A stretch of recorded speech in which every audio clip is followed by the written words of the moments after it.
This is The Bottom Line with Boney Mua. Hello there. We are today in the Bishop's House of the Bamenda Metropolitan Cathedral. Our guest on the program today is the Archbishop of this diocese, who is Monsignor Andrew Nkea, who also doubles as the President of the Cameroon Episcopal Conference. We sat him down for almost an hour as he gives us a rare insight of the semblance of normalcy that is gradually returning to this restive region. But more importantly, perhaps, he gave us his own opinion about the development projects that are taking place in this province. Listen. Thank you, Your Grace, for talking to The Bottom Line. Since your installation as the Archbishop of Bamenda in February 2020, many things have changed. Here we are talking about the construction of the St. Blaise Hospital, the refurbishment of the cathedral, and many other projects. What really motivated you to come about this project? Is it about money or just simple innovation? Let me tell you very clearly that when I came to Bamenda in 2020, the whole of 2020, I didn't do anything. I was consulting the people of Bamenda. I first sat down with the priests, all the priests, and I asked them, what kind of diocese do you want? What direction do you want us to go? And in that very meeting, the priest talked to me about the retirement situation of priests, and they wanted a home for retired priests. That is what we have built in Sacred Heart College, Sacred Heart Home. And then I sat down with the laity council, I sat down with the finance council, and I sat down at the end with all the parish pastoral councils together.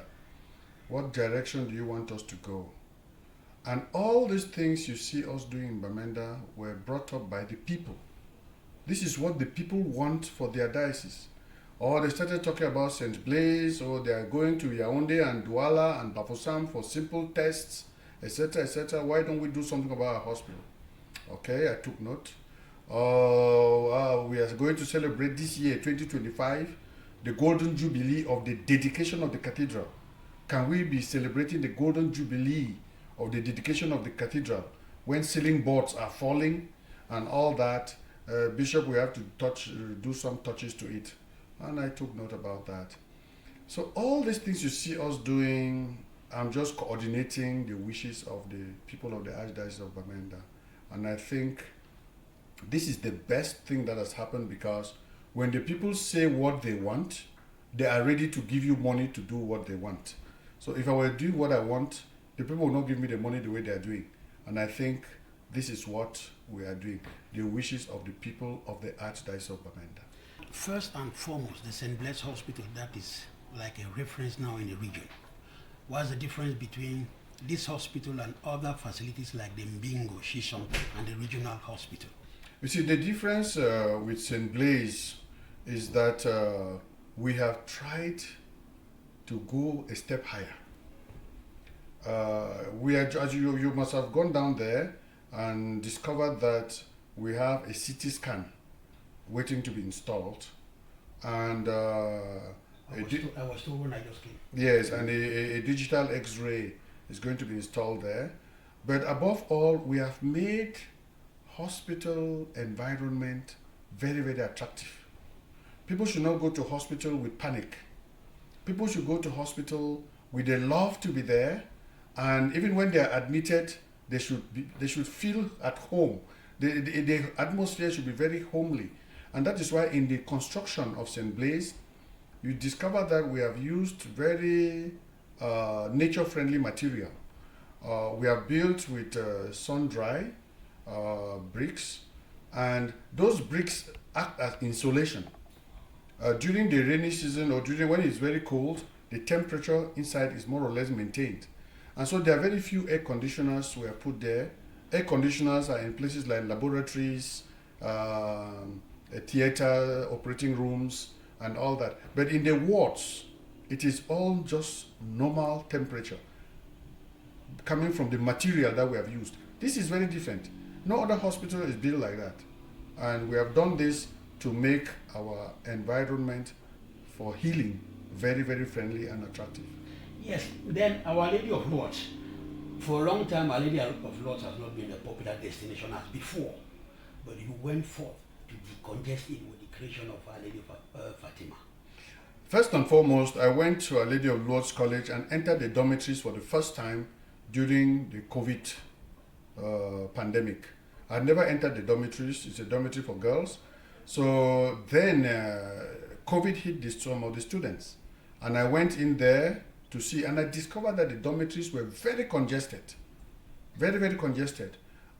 Within 6 months, we built another dormitory without adding the population, but decongested. The new dormitory could take 200 more students. But we decided to decongest from that dormitory or those dormitories into the new dormitory. And from there on, you discover that many, many people keep asking, they want to send their kids to Lourdes. And so we decided to build Our Lady of Fatima in Station, which is an ultra-modern school. It's only 3 years in existence, but you can see that it is a school that is making its own mark already. And it's a girls' school, Our Lady of Fatima. And from there, you can discover that many more students are going to Our Lady of Lourdes, many more are going to Our Lady of Fatima. In that way, every year, we can take, instead of the 120 girls that we took every year in that place, we can now keep 240 girls only in Form 1. Wow. And it's a big service to our people. And St. Andrew's Technical College that bears your name. Some people say it is like personalization of what you are doing. You want to be seen and heard everywhere now in the Archdiocese. Why did we call that college St. Andrew's? It is not even me who gave the name. It is the education secretary and the principal of the college who came and said, we have to be practical. Andrew was a fisher of men. He used his hands to earn his living. And therefore, since you are insisting on technical education, we are going to call the college St. Andrew's and tell the people, use your hands to work for your own bread that you eat. This is how the name came about. I even don't know how it is. But then the most important thing is that my focus in this archdiocese is on technical education. I'm turning St. Joseph's, Mancon, I'm adding a technical section this academic year. All Saints College and St. Paul's College, I'm adding the technical section this year. We have gathered enough equipment to be able to go technical. And I keep insisting, China and the other developed economies did not go on because they knew history and geography. They went on because they trained the children to use their hands and create employment for themselves. And Mr. Boney Mua, using this medium, I'm also giving a message to our country, the entire country. You know that the system of education in our country is such that we grew up limping on one leg. If you passed list A, you went to the grammar school. Government school, right. If you passed list B, you went to the technical school.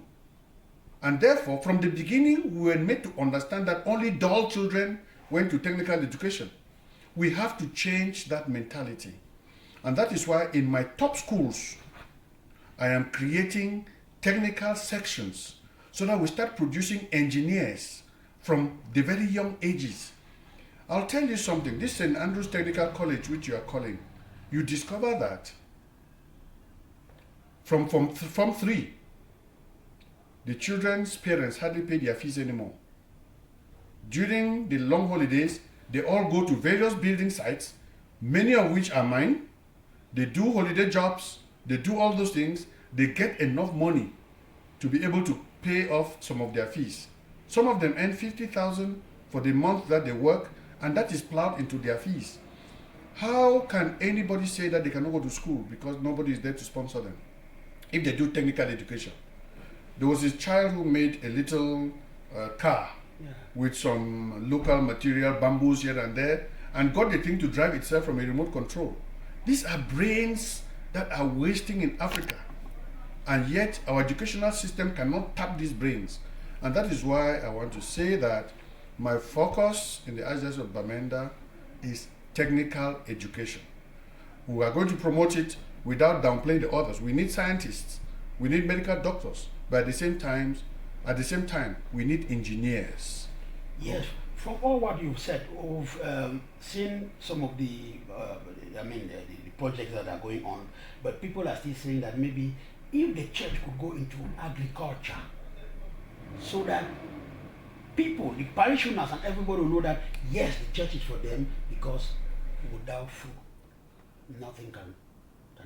Why is the church not going into agriculture? Maybe with plantations and things like that? Oh, well, I think your question is really misdirected, because you are talking to someone who believes very much in agriculture. Come here on the 26th of March. It's the day that I normally meet women of the Northwest region for us to celebrate together. And every year I make an effort to give them equipment for agriculture, to encourage them in the field of agriculture. Secondly, the dynamics of each diocese is different. When I was in Manfred Diocese, I started a plantation of 50 hectares of palms and 25 hectares of cocoa, which I cultivated already and planted. Yeah, the church now owns that. The field. church. Yeah. It is the church. It cannot be me. What am I doing with it? I've left it. It belongs to the Diocese of Manfred. And now here, if you go to Mbengui, the Archdiocese of Bamenda has 100 and something cows. We have a lot of cows in the bush there. And in Bafut, I have a big farm there. We have some palms in that farm, but we have a big poultry and a piggery. And also we are doing a lot of vegetable farming. We have about 5 people employed only in the small farm in Bafut. Permanently. And that is where they are having their livelihood. So to tell you that the church is not in agriculture is a lie. And then now we are making plans to get 100 hectares in the womb area to do rice. We can go back to what Wada used to do. Good. They used to be issue rice. They used to be issue rice. Now we have only dub rice. And let me spill the beans on front of your television. I'm opening a new university in Dop, Ngokitunja. And that university is going to be specialized in agriculture. And we're going to do a lot of research on rice. Why can we not use rice to produce fuel? Why can we not use rice to produce milk and all those things? Pasta, spaghetti and things like all that. Those things. So I think we are doing a lot of research in that area. And if we get this university going in DOP, it will really be a practical university that will involve itself in a lot of agricultural research, especially in areas that have not been explored by the state of Cameroon. You've really spilled the beans. And from there, I will take this other question. You recently paid a pastoral visit to Menchum Division. What prompted you to make this pastoral visit? Because it was really hectic. People are talking about the possibility of creating a diocese there. Is that feasible? The first thing I must say is that Menchum is one of the forgotten areas of this country. And speaking on behalf of the Menchum people, who are my brothers and sisters and who are Christians, the Muslims, who are those who are practicing traditional religion, and I discovered that the first thing about womb, the people are very hardworking. Secondly, they are very welcoming and very hospitable. They are very, very social people. They like to socialize and to reach out to others, and above all, to welcome strangers. My message to the people of Womb was basically that of encouragement, because Womb is one of the places, the Menchum division generally, is one of the places that has been very hard hit by this crisis in the northwest and southwest regions. So I went to Womb to encourage the people to pay a pastoral visit and to express my closeness and solidarity with them. But I discovered that to get to Womb was not an easy business. The road to Womb is one of the worst roads I've seen in this country. I just came back from Yokaduma, and people were crying that the road to Yokaduma is very bad. And when I went there, I discovered that there was nothing bad about the road. They were calling it bad roads because they don't know bad roads. The road to Womb is bad. My one simple question is, does the government not know? And if the government knows, who do they give the contract to maintain the Womb Road every year? We must hold that person to account for the fact that the Womb Road is not well done. We must get the road of Womb to be passing. I must say this to you. Commercial vehicles don't go down to Womb anymore. Only motorbikes. And to go to Womb on a motorbike, you pay 20,000 one way. I paid that. And to come back, you pay another 20,000. 40,000 to go to Womb and come back. And if you don't want to pay 20,000, look for somebody with whom you can double on the motorcycle. Where do you see this on earth? What have the Menchum people done to suffer like this?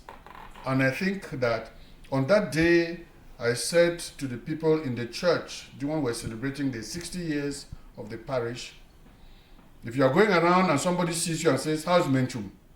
Say that Menchum is fine, but the roads are not good. There are no roads. We can't say that the roads are not good. There are no roads to Menchum. The next point I want to bring up is that you see the Menchum Valley is one of the most fertile spots in this country. But nobody can have access to Menchum Valley now because of this crisis. The boys have made their habitats in those places, and it is very, very difficult for people to either keep cows, do their plantations, or anything freely. We need to be freed. We need liberation. These boys need to let us free to be able to go in and out to do our work in Menchum area. Yeah, before we continue, some people were saying like, in whom you were about to announce that a diocese will be created in whom. Why didn't you spill the beans there in whom? Spill it. I don't know. That is what we call in French radio trottoir. They talk on the corridors. It is not me to announce a thing like that. We know very well that dioceses are created by the Pope, the Holy Father. And there are many things that are taken into consideration. Mr. Boney Mua, let me be clear with you. The Diocese of Bamenda comprises of 5 civil divisions, and this is a very big diocese with about 2 million people. This is a big diocese. But if you are talking about womb and diocese, it is not as easy as that. First and foremost, you look at the economic activity of the area. You look at the population of the area. Now, worse than ever, womb is empty. People have escaped from womb. You want to go and put a bishop there to be taking care of cows? Womb is empty. There are no people in womb. Secondly, economic activity in womb has been grounded. So, you go and put a diocese there, how would a bishop feed the priests? Thank you very much. I think you talked about just coming back from Yokaduma. And unfortunately, there was this accident with Bishop Bibi. How was it actually? Is he stable now? We thank God for His grace and mercy. And I passed myself to see the bishop in the hospital, and he's very, very stable. So we thank God for that. Yes, you talked about the boys should liberate us, the boys disturbing womb. We went around Bamenda and we heard there's a semblance of peace in Bamenda.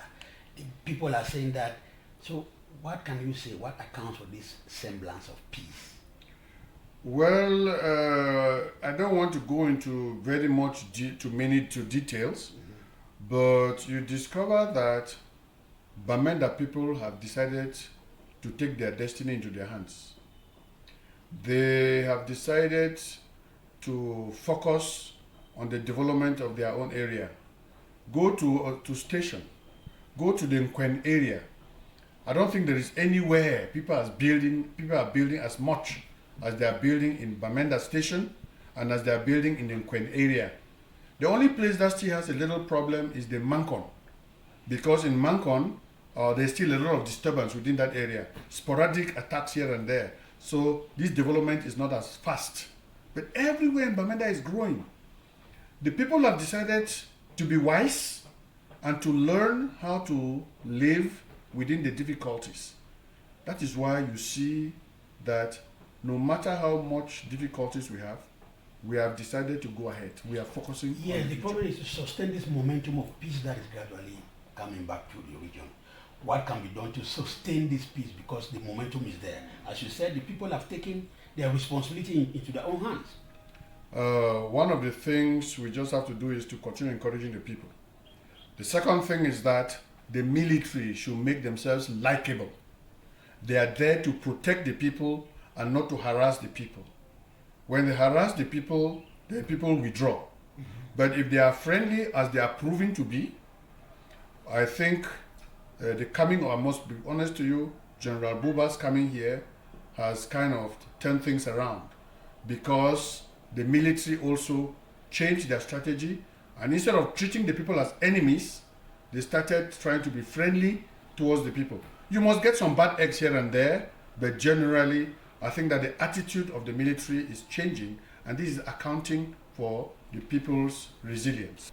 Sometimes last year on the same platform, you called on Cameroonians to massively register in the electoral list. Do you think that that call was heeded to? I think it did, because one of the delegates of Elekam actually told me that after that call, election offices were full for people to register, and so it was heeded to, and it was worrying. People were worried. Why is the bishop asking people to register? No, it's just the civic duty of our people. Everyone has the right to participate in the choice of the leaders of this country, and that is why I said they should register. And I reiterate, people should register massively. I don't know whether they have closed the registration now, but then appealing to the powers that be, open a little window so that those who are late can run and register, and let us make our vote something worthwhile. And in the same vein, last year, the Bishops' Conference called on Cameroonians to take their responsibility. That message was not really clarified. I mean, what does that mean? Supporting this candidate against the other candidate, or it was just a call for people to take their responsibility? Mr. Journalist, I must tell you that it is not the work of the church to decide which candidate you should vote for.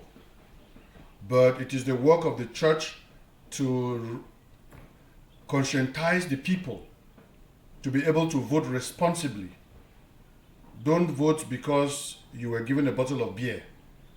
Vote because you believe that the candidate you are voting for is going to bring to answer to the aspirations of the people. And therefore, when we talk about taking their responsibility, participate actively in the political life of the country, and not just be aloof and sit on the chair and be criticizing. Did you vote? No. So what are you talking about? So go and vote.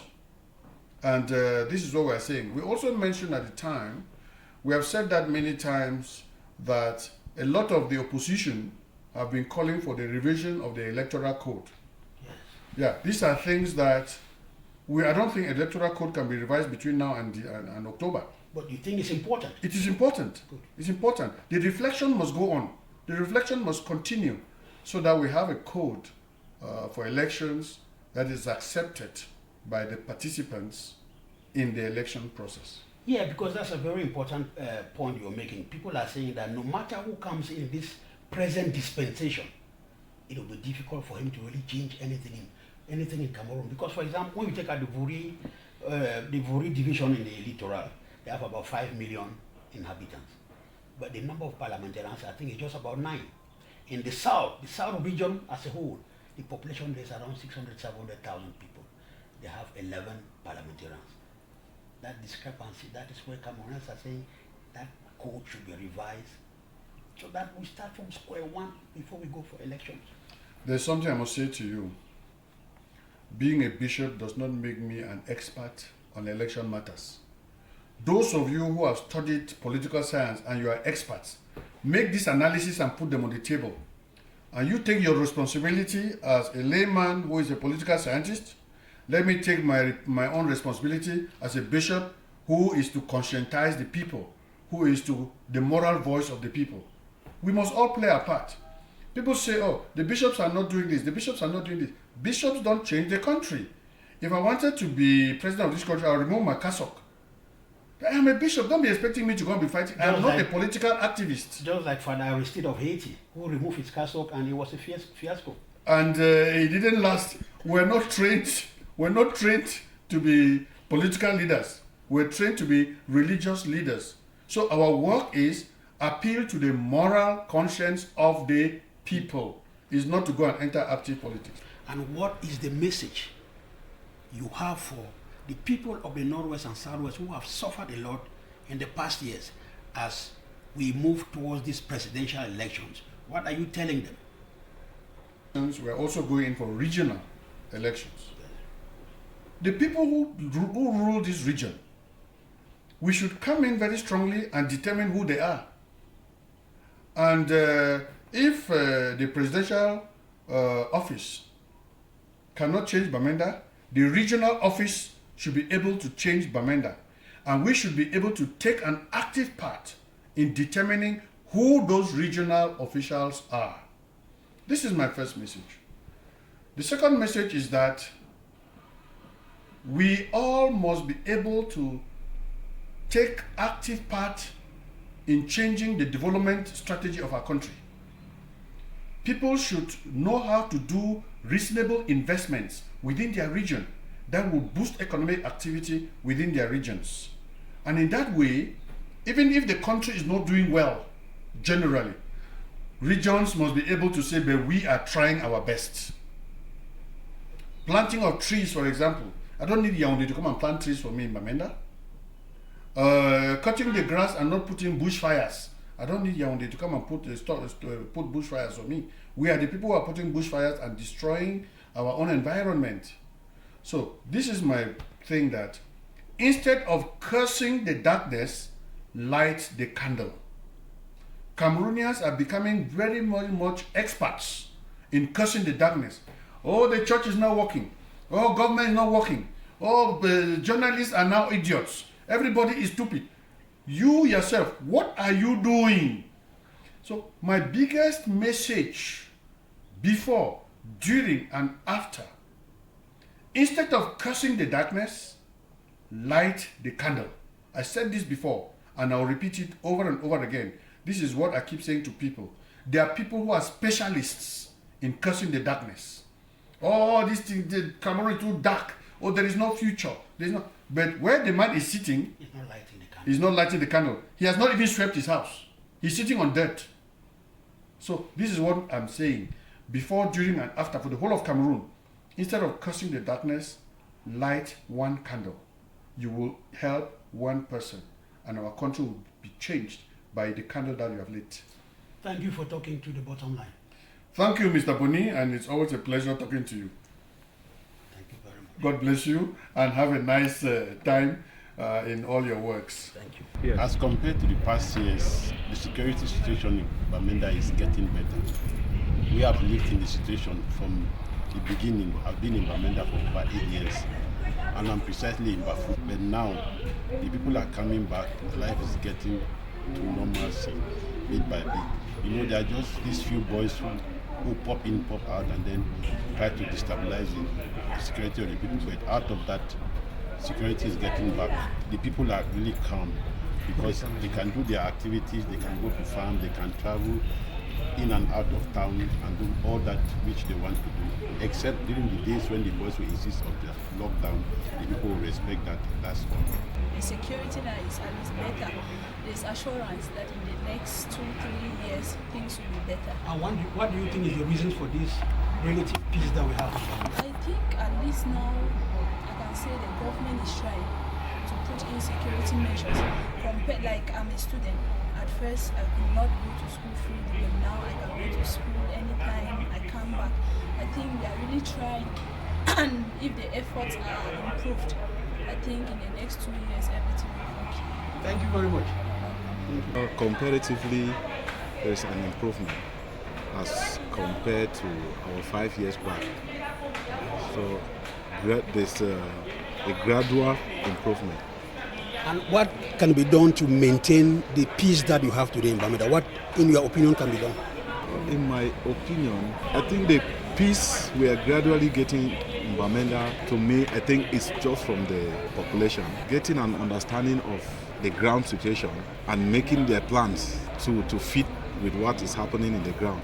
Thank you very much. To me, it hasn't come because, for example, yesterday I left Commercial Avenue and I was going up station. Somewhere around Veterinary Junction, we started getting gunshots and battling. We didn't know who was shooting, but we heard gunshots. Everybody was just at a standstill. We didn't know where it was coming from. And a few days before that, yesterday, I had the same scenario at Mrs. Nkea. So to me, it hasn't returned. And what do you think can be done to really bring about peace? Your own opinion. My opinion is continuous prayers. We should just keep praying. Thank you very much. One day, everybody's mind and heart will be softened, and I think we will retain. Let's just keep praying. Thank you very much. You're welcome, sir.